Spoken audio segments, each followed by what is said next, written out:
Perkenalkan, nama saya Muhammad Walid. Perkenalkan, nama saya Ridwan Sanjaya. Perkenalkan, nama saya Sofyan Akbar. Perkenalkan, nama saya Muhammad Ruhani. Di sini kami dari kelompok 2 ingin menjelaskan tentang ekosistem laut.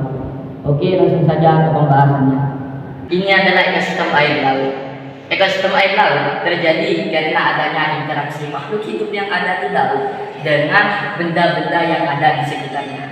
Ekosistem air laut ini harus dijaga dengan sebaik-baiknya dikarenakan memiliki banyak manfaat bagi kehidupan seperti tempat penelitian, tempat pariwisata, sumber bahan makanan, sumber bahan minuman, dan juga sebagai pengendali banjir. Serta ekosistem air laut ini sebagai rumput laut, penjagaan rumput laut, budidaya kerang, mutiara, ikan, dan lain sebagainya.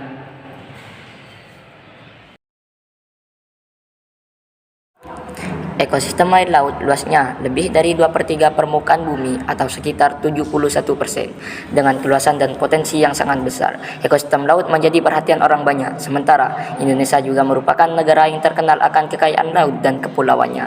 Diapit oleh dua samudera yaitu Hindia dan Pasifik. Indonesia memiliki 8.500 spesies ikan, 555 spesies rumput laut, dan 950 spesies terumbu karang. Dibedakan menjadi dua, yaitu berdasarkan intensitas cahaya matahari ke dalam lautan dan berdasarkan kedalaman air laut. Berdasarkan kedalaman air laut, ekosistem air laut dibedakan menjadi 4 daerah, yaitu yang pertama daerah litoral atau pasang surut. Daerah ini berbatasan langsung dengan daratan. Radiasi matahari, variasi temperatur, dan salinitas berpengaruh pada daerah litoral dibandingkan daerah lainnya.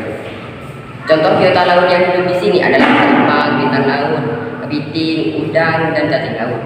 Yang kedua adalah daerah neritik. Daerah neritik adalah wilayah laut dangkal karena masih bisa ditembus cahaya sampai dasar dan kedalamannya mencapai 200 meter. Biota di daerah ini adalah plankton, nekton, dan bentos. Yang ketiga adalah daerah batian atau remang-remang.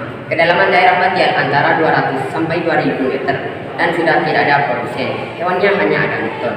Yang keempat adalah daerah abisan. Daerah ini kedalamannya sudah lebih dari 2000 meter. Gelap sepanjang masa dan tidak ada produsen. Oke, di sini yaitu komponen biotik yang ada di laut. Komponen biotik adalah bagian yang terdiri atas makhluk hidup. Setiap bagian memiliki peran penting dalam menjaga ekosistem laut. Oke, di sini yaitu komponen biotik yang ada di laut. Komponen biotik adalah bagian yang terdiri atas makhluk hidup. Setiap bagian memiliki peran penting dalam menjaga ekosistem laut. Dari beberapa di antaranya yaitu terbagi menjadi 5. Yang pertama diatom, yang kedua plankton, yang ketiga udang, yang keempat ikan, dan yang kelima paus. Oke, itu yang terdiri dari beberapa makhluk hidup yang terdapat di ekosistem laut. Oke, kemudian di sini saya akan menjelaskan tentang komponen abiotik yang ada di laut. Komponen abiotik adalah bagian dari ekosistem laut yang terdiri atas makhluk tak hidup. Walaupun terdiri dari makhluk tak hidup atau benda mati, komponen abiotik sangat penting untuk menjaga keseimbangan ekosistem laut. Misalnya, ikan tak bisa bernafas tanpa adanya air, dan udang akan sulit berlindung dari predator tanpa adanya pasir dan bebatuan. Beberapa komponen abiotik antara lain yaitu pasir, batu, air, oksigen, dan cahaya.